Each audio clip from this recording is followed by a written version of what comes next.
Committee Room 29, Sound.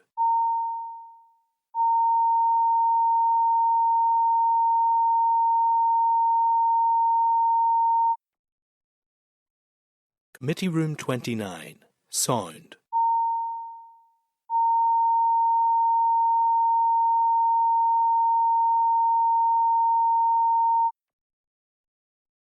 Committee Room 29, Sound.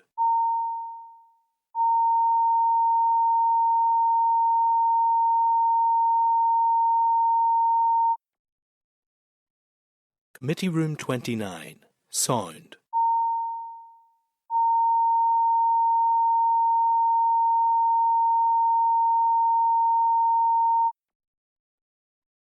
Committee Room 29, Sound.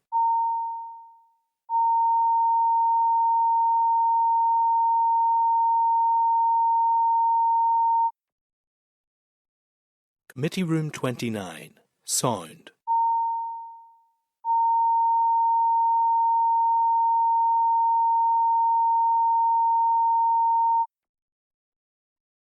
Committee Room 29, Sound.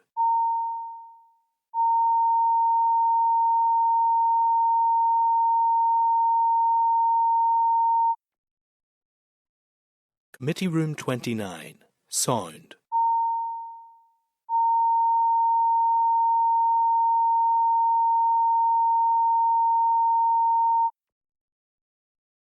Committee Room 29, Sound.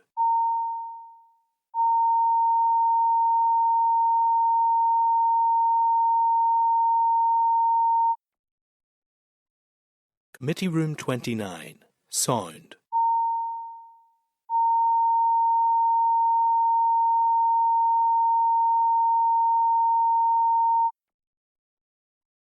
Committee Room 29, Sound.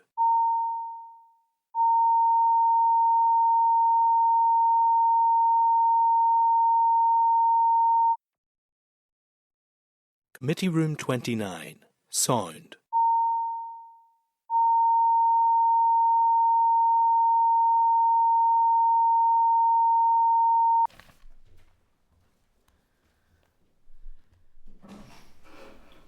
Okay, that's perfect. So, item 9 is our Assembly Research and Information Service, and we're going to take evidence just in relation to governance and funding models in the water service industry.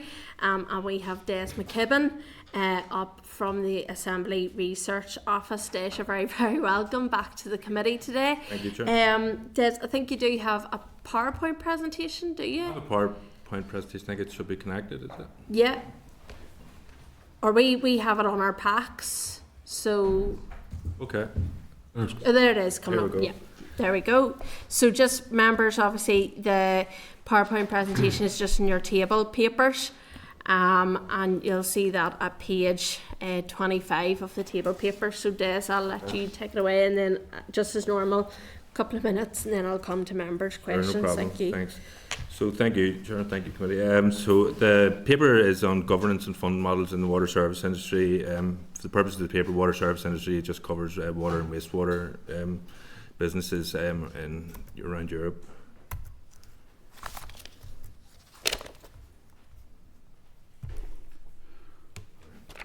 So just by way of introduction, sort of the paper sort of sets out how NI Water is funded and explores the sort of issues that I'm sure you're all very aware with around those current arrangements.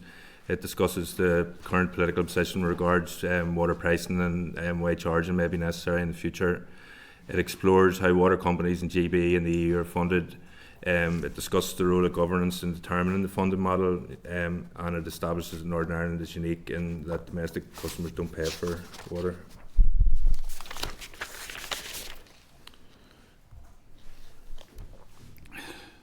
Just a bit of background, which I'm sure you're all familiar with, but I'll not stay on too long. But Northern Ireland was established in 2007 as a government-owned company. It was intended that both domestic and commercial customers would pay for water whenever it was created.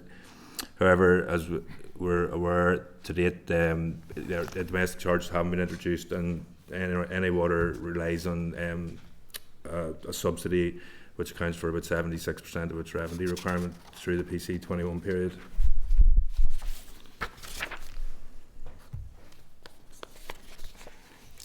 So NI Water faces significant challenges due to the governance and funding arrangements that are in place. Persistent underfunding limits capital investment, and this is leading to constraints to new developments and new connections to the sewage system. This is impacting over 100 locations in Northern Ireland, hindering economic growth and development. And this led to the NI Audit Office recently to call for increased and more consistent funding. For a utility company like NI Water, funding on annual budget cycles isn't really sufficient to deliver, particularly as it's going to compete with other publicly funded services. Sort of the theme of the NI report and lessons from elsewhere in the sector would sort of suggest that at a minimum it would need funding certainty over the 5-year period, but even into the longer term, because many of these big projects will take multiple years to deliver and multiple price control periods to really address the issues that NI Water is facing. But really, the key thing is that if funding is going to change on a year-to-year basis or not be available certain years, it's going to really make it difficult for NI Water to deliver its business plans. So I'm just going to move on and look at the other how some other water companies are invested, and obviously I'm going to start in England and Wales. So the companies in England and Wales were privatised in 1989, and this was really to address the issues of underinvestment that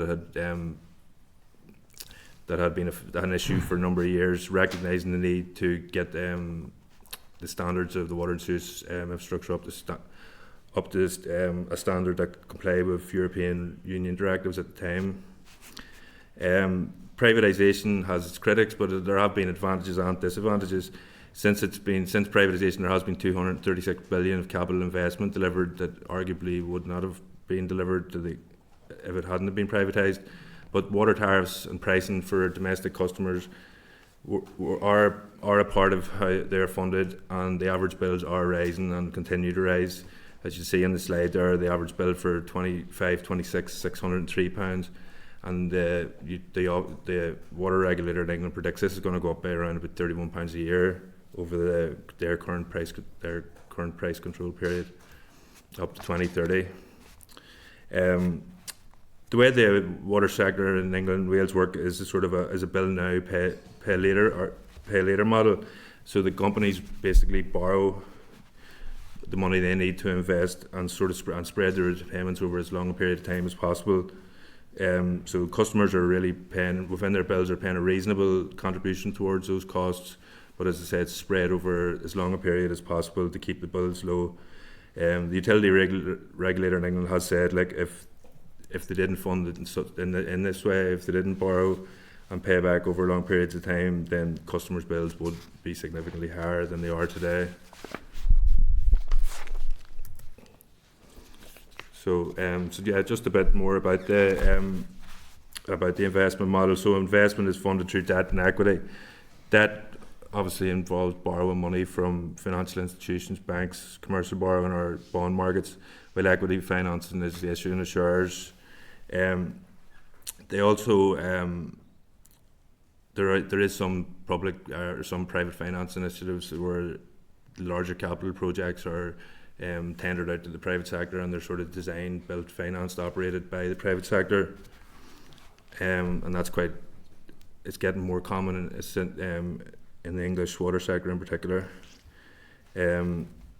Equity investors have significantly more risk than debt borrowers. Suppose if they borrow through debt and they have an agreed repayment plan, and it's guaranteed to be repaid over a period of time, that keeps the cost of the debt low, whereas equity depends on the profits and how the performance of the company is going forward, so it can lead to higher costs in terms of borrowing.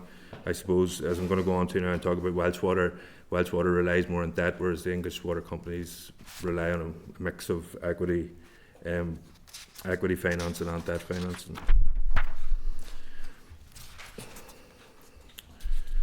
So the OECD point out that the secure revenue stream provides funding certainty for the water companies, and this is critical in attracting any of the investment that they get. It says that the OECD said that the main driver of financial sustainability, or secure revenue streams are the main driver of financial sustainability and essential to attain creditworthiness.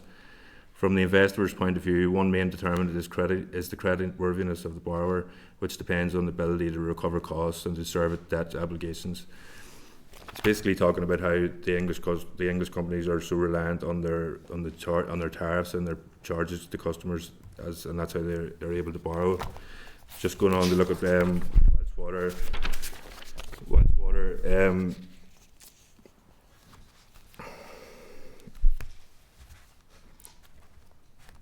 Welsh Water's name's Glas Cymru. It's unique in the utility industry in that it's a private company with no shareholders. It's financed completely on the capital for debt in the capital markets, with no government support.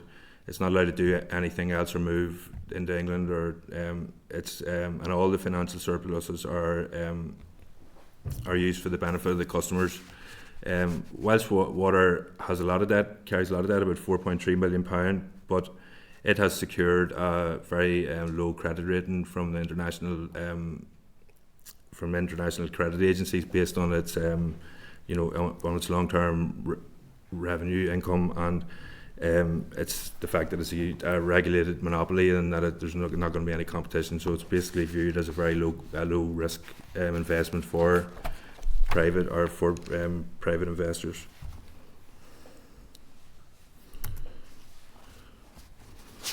Scottish Water, on the other hand, is different. Probably the closest model to what NI Water would operate with if it wasn't subsidised. It's a public corporation. Scottish Water. The difference between Scottish Water and NI Water, I guess, largely is the fact that it operates commercially, with almost all of its revenue coming through domestic charges. Scottish Water has limited borrowing powers. It can borrow off the Scottish Government, and it has also made use of private finance in the past, which I'm going to go on to in a wee second.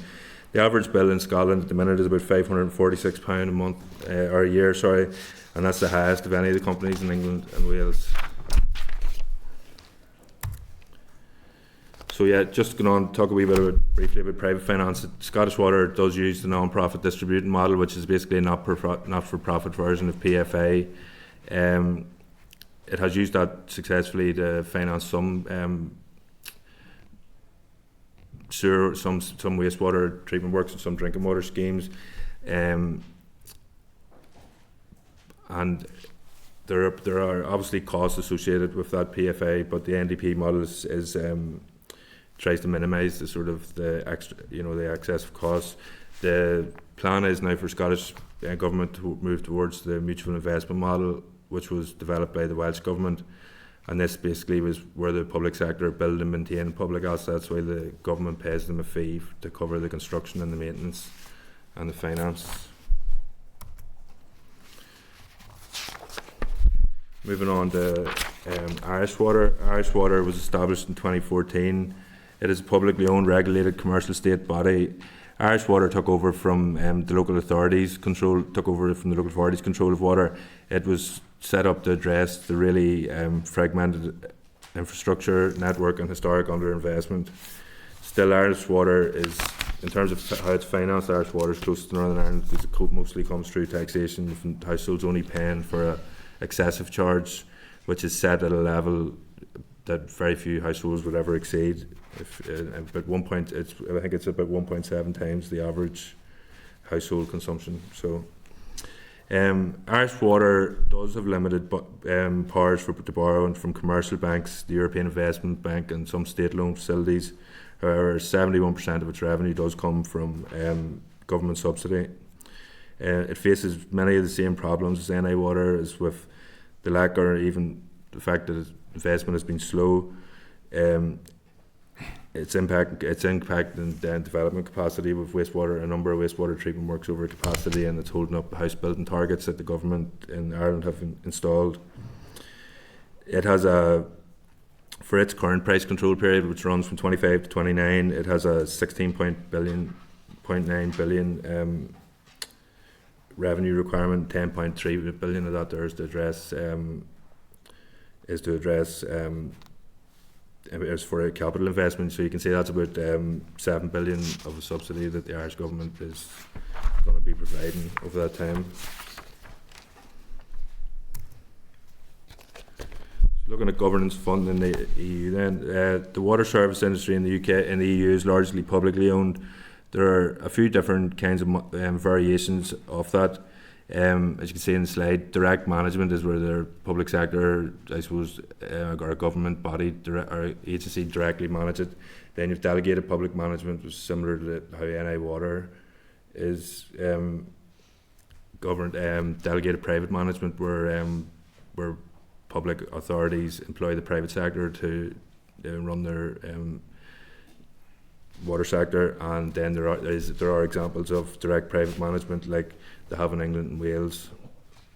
But across Europe, the key thing is full cost recovery is a key principle.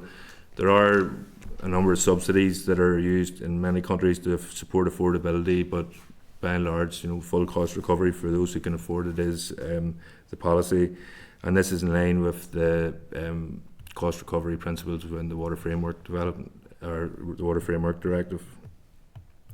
The costs do vary though, because there are a number of factors which influence the cost. Is the geography of the country, the size of the utility,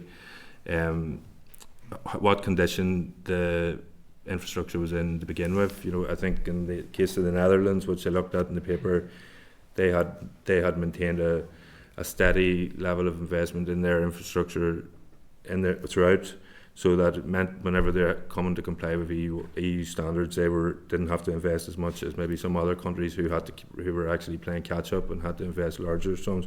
So they kept their prices, I guess, relatively low. Where a country like Denmark has, which another place where I looked at, is a highly decentralized system. It's all the water companies are municipally owned, and they can't really achieve the economies of scales and stuff with some of the bigger ones. So it's quite expensive for water in Denmark, as you can hopefully see, probably better in your paper rather than on that screen. I didn't realise that was going to be so small, but really you can see there that Denmark is the highest at around €9 per cubic meter. This compares to about $3.10 for Scotland, which is the most expensive part of the UK, and then in around €2 is the average. In around €2 is the average. So it does show that there's a whole range of different prices, but as I said, just that full cost recovery is really the key theme among them all. So they're going forward. A number of water companies have recognised that there's going to be significant, increase in prices because of the future-proofing of the sector that's needed. Population and economic growth, climate change, water pollution incidents are all on the rise, and water companies have to address these issues. And while some of these places have tried to keep their prices low, they do recognise the need for investment going forward. I read some research about the Netherlands, and they predict that their charges will increase by 50% by 2029, just to really facilitate their infrastructure investment. And that's really hopefully a quick run through of the paper, and if there's any questions, then I was happy to take them. Perfect, thank you, Des. I think it's laid out pretty well in terms of it's pretty straightforward in terms of what you have found there as well. But I just wanted to check. You said there about the 236 billion in terms of capital investment that probably wouldn't have been realised unless there was the water charging in place. Is that figure from 1989? Is it overall? Yeah, that's up until 2024. Yeah. Yeah. Yeah. And then the other thing I just wanted to check was in relation to that last slide there in terms of the comparison management models and the tariffs. So obviously you've volume and fixed. So and I can see there obviously Scotland is fixed. Yeah. Is that reviewed over a period of time in terms of the fixed rate? I suppose that would be within their legislation or whatever as well in terms of how they review that.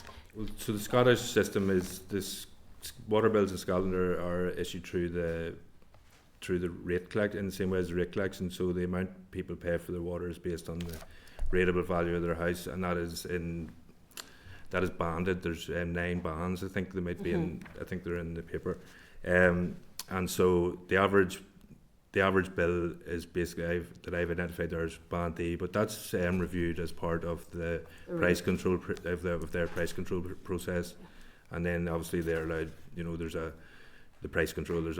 Can be adjusted for inflation as the period goes on. Okay. So. Perfect. Peter.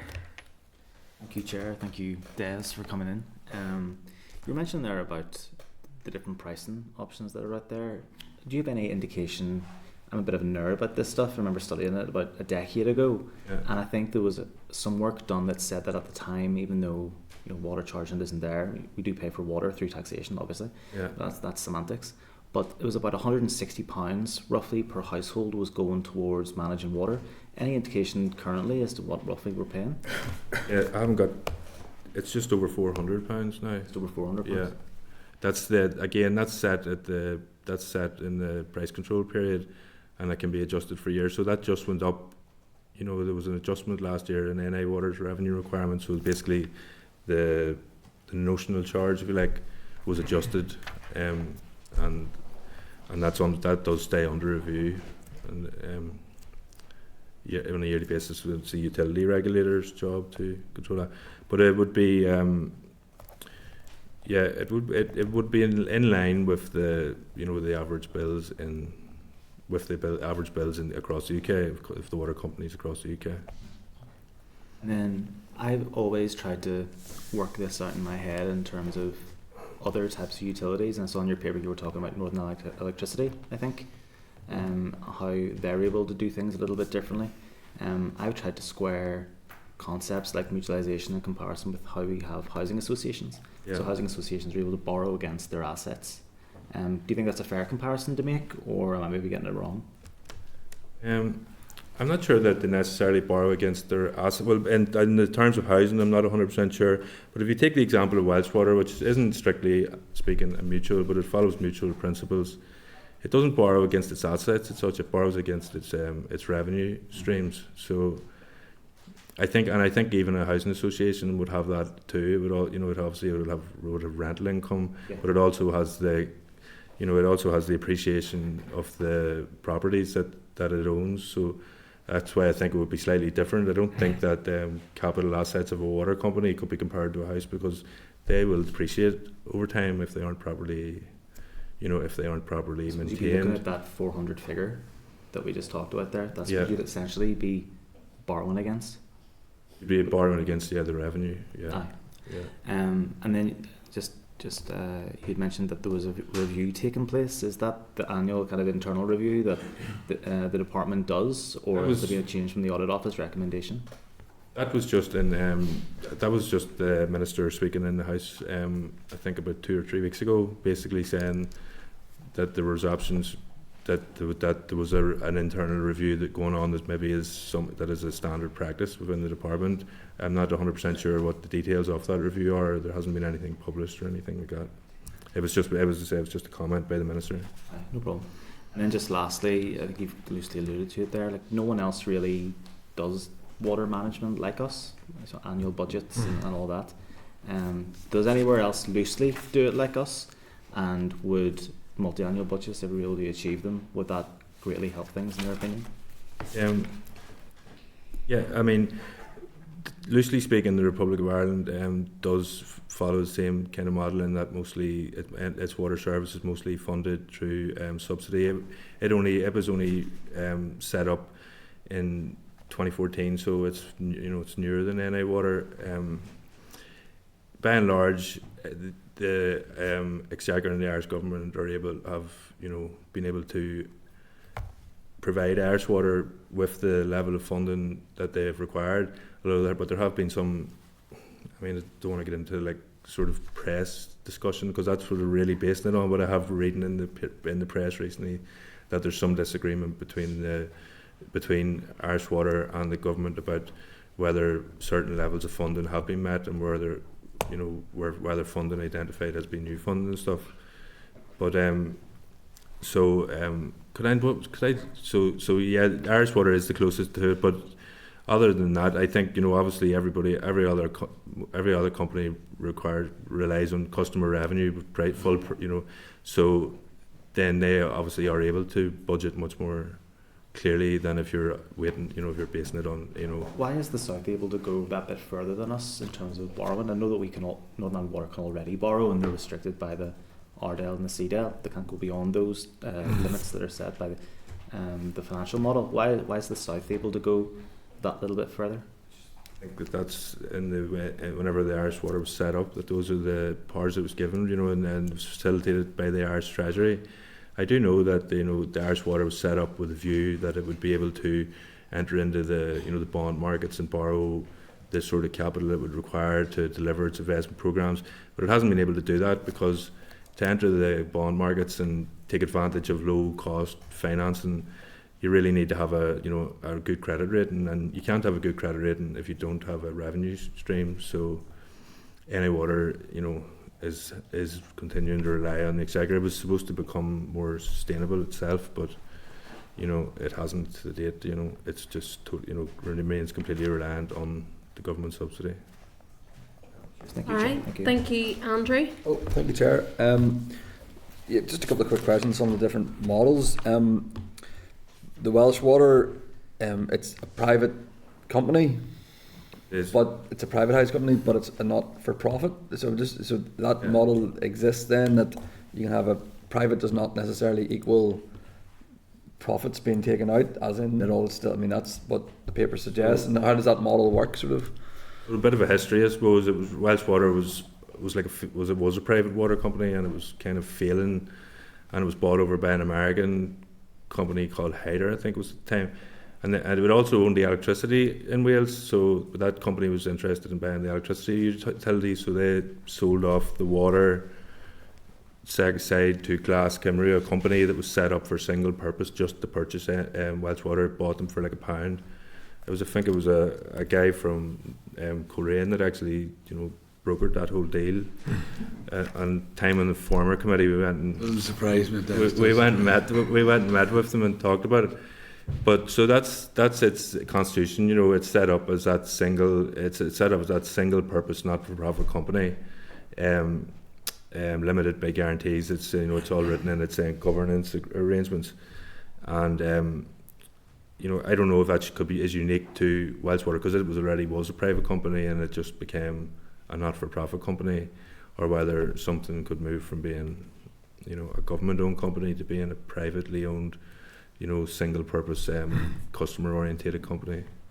I think certainly, I think the Independent Water Review panel report, which was done around 2008, just after NI Water was established, it had recommended that kind of you know, customer-orientated company would be in a sort of a good model to follow. But in terms of what the process is of getting there, I have no idea. Yeah, just another two, Chair, if that's okay. The Scottish Water is public, and it gains more than 50% of its income from charges, but it still retains, or it still has oversight from the Scottish government. Yeah. And again, just how does that work? How does that work? I mean, what's the the implications are that it's run commercially, but yet still has the government oversight, and that sounds like an interesting model as well. Yeah, I mean, the Scottish governance model is very similar to how NI Water would operate if it didn't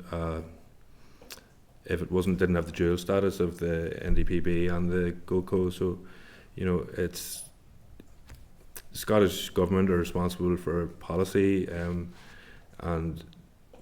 but the Scottish Water is obviously funded sufficiently, and it can operate with a I suppose a degree of autonomy away from government, like an arm's length body, I guess. But it is it obviously a commercially operated arm's length body, so I think Scottish Water is an example just of how potentially Northern Ireland would have run if it had been run commercially from the start.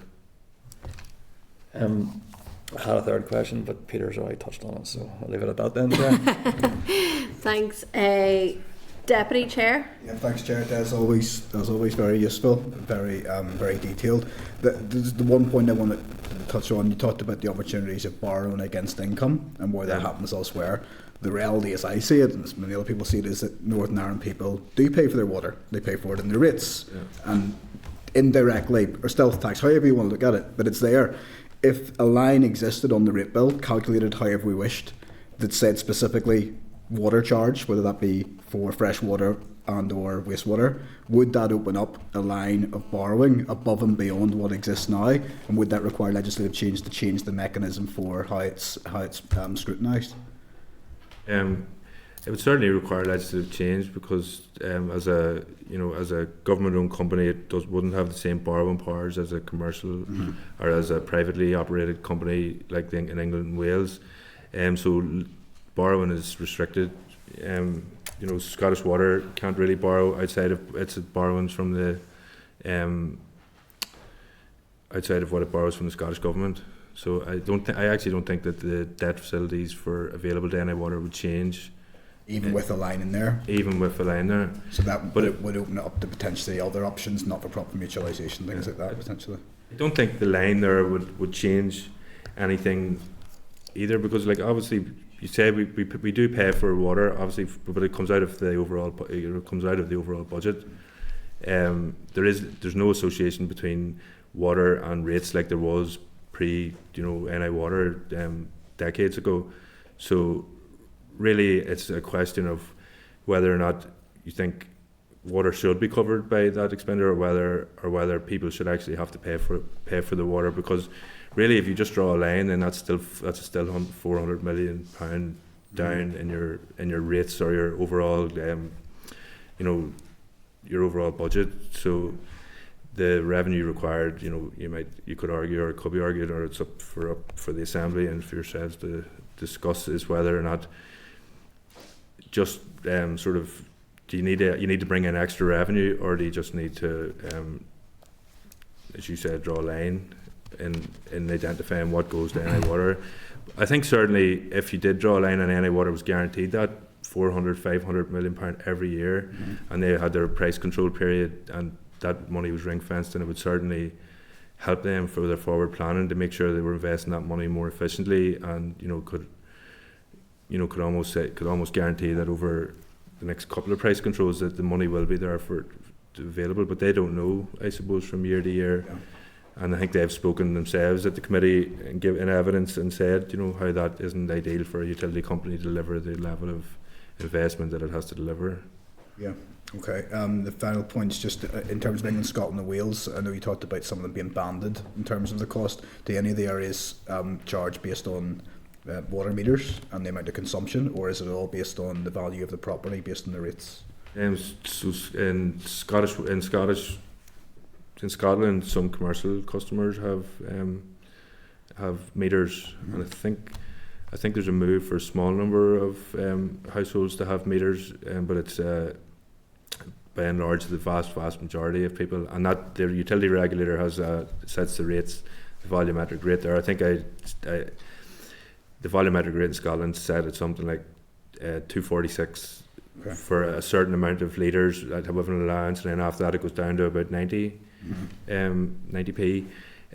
But as I say, I think that's for commercial use, and it hasn't gone out widely in the domestic market. Whereas in Wales, it's in the interest of people in Wales to have a meter. So I think that they do have a mixture of volumetric and fixed rates, but the majority have water meters. Thanks, Chair. Thanks, Des. Thank you, Cahill. Thanks, Chair. Des, thanks very much for the paper. Here's a wee handy question for you. 236 billion over 36 years in England's water, yeah? So about 6.5. Do you know how much come out of the system? In terms of shareholders' bond, yeah. What percentage would that be in terms of overall investment in the company on privatisation? You don't know. I mean, you may not be able to answer, but I mean... I don't know. You're talking about the sort of the... So we're talking about private model, the dividends paid to... absolutely. Well, I know certainly in Wales there won't have been, any dividends paid, that the money that they pay back, or the money that they make is reinvested. But across England, obviously, that's an issue. Yeah. But there is the English water sector, I suppose, is characterised by the bad news stories. But there's also, I think, like companies there that are run very efficiently and very well. You know, I think, you know, in terms of just the utility regulators' rankings of them. But No, and it leads on, because you can see there, while Statwell is 4.5 billion, that's against a capital valuation of 7 point whatever billion. That's my main point really is, I mean, clearly if NIW is funded from day one properly with a good system, you have to ask where our starting point and our baseline was in terms of infrastructure. And that's a question right across the board in any model. My only issue for my question to you is, I mean, as you looked at it, I mean, we have a utility regulator who signed off on, I don't know, 5 or 6 PCs now, probably from its time, from 2007. And I mean, they're saying, you know, they're protecting the consumer.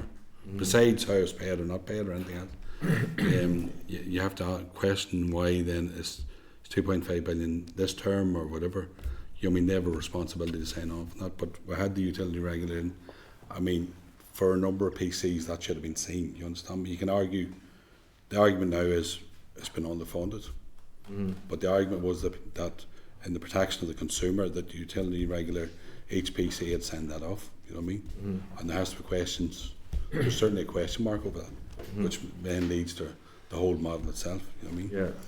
So I mean that's my main point, because we've seen that, and it's interesting that over the 5 or 6 PCs, we're really only looked at. We dealt with water quality for a number of years. To be fair, and now we're starting to look at wastewater probably more seriously over, I don't know, maybe the last 2 PCs probably, but that's only my view on it. I think from memory, I think that's the way it was, but we should have been investing more in terms of the wastewater, but it is what it is, you know. But just in your views, I mean, in your views on the utility regulator's view on that, or his responsibility, I mean, has anything popped up in your research on that?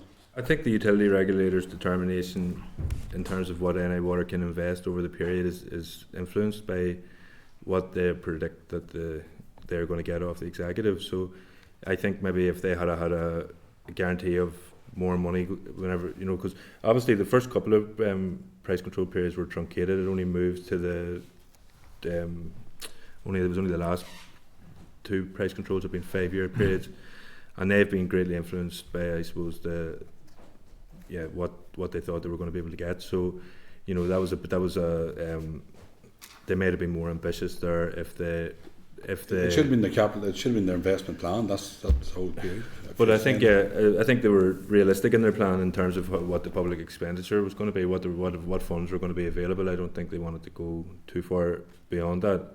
And in terms of you know, whether or not they should have been investing in wastewater infrastructure, I think again that a lot of that it comes down to the issues around funding, because, you know, obviously they prioritise water because they have a responsibility to protect, and, you know, but also to protect public health.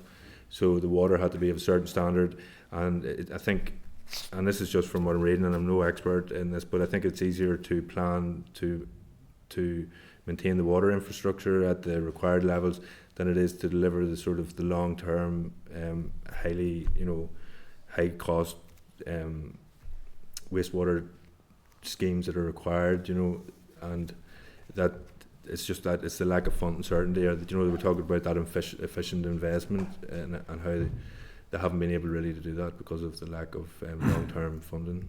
No, appreciate that, and that's why we've got that, and appreciate the paper, because it was always about water quality for a number of years, and rightly so. But that was right across the board, each area. It wasn't just here, but it's quite interesting if you're saying to me that under the PC that was their aim and their ambition. I mean, clearly it's down to how that capital programme or their business case, as you could call it, PC, how the, you know.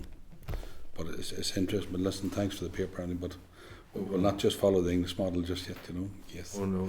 Yeah. No, it wasn't. No, it's still gone. Thanks for the paper.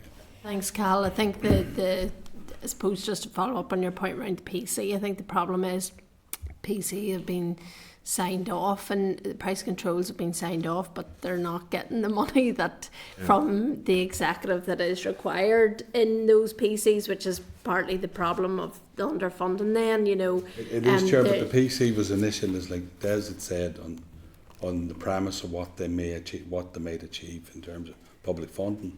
If the PC had been in, and I'm only throwing this out for debate's sake, if the PC had been in 4 billion, and the ambitious plan was, that's the difference. The PC has been put in with the notion that, you know, this is what we may be able to achieve, which is slightly two different issues. The only reason I asked about the utility regulator has a responsibility to protect the consumer, which is slightly different. That's the more important thing. That's the whole idea about the PC. So that's the only point, but it's a good paper and a good I think the utility regulator also has a responsibility to ensure that NI Water can deliver on what it says that it, you know, because the NI Water might, in certain cases, I can't remember the last determination whether it was up or down, but the utility regulator might actually tell NI Water you should spend less, or you'll be able to invest less, or you'll be able to invest more, you know, efficiently, depending, you know. So it makes that determination, you know, based on all the information it has, I suppose. And it did in the last one. Yeah. No, fair enough. No, it's an interest. But thanks very much to the Thank you, Des, for coming to the committee today. We appreciate your time. And sorry, Keith, were you looking in? Just spotted a thing, but just see page 6 of your report. I want to just get this in my head. See this PC 21, your little table 1 there. There's page 6. Your page 6. Yeah, sorry, just give me one second. Is this on the paper? Yeah, it's page 351 on the paper, but Des is page 6. Yeah, got it. So see that figure of 314, go back 21, 22, 22, 23, see the different figures there? Yeah. Is that government allocation? Am I reading that right? Yeah, that's the annual subsidy. Right. Is that the total from DFI? That's the requirement identified in the price control. What would be needed every year. Okay. What would be needed, and what do we get in comparison to what was needed? So say, for example... I think, so, in the subsequent table,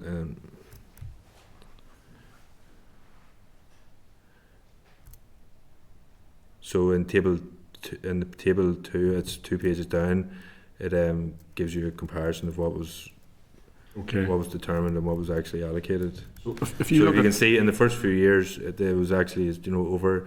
The amount was went over the allocation, but for 2024 and 25 it's down 130 million.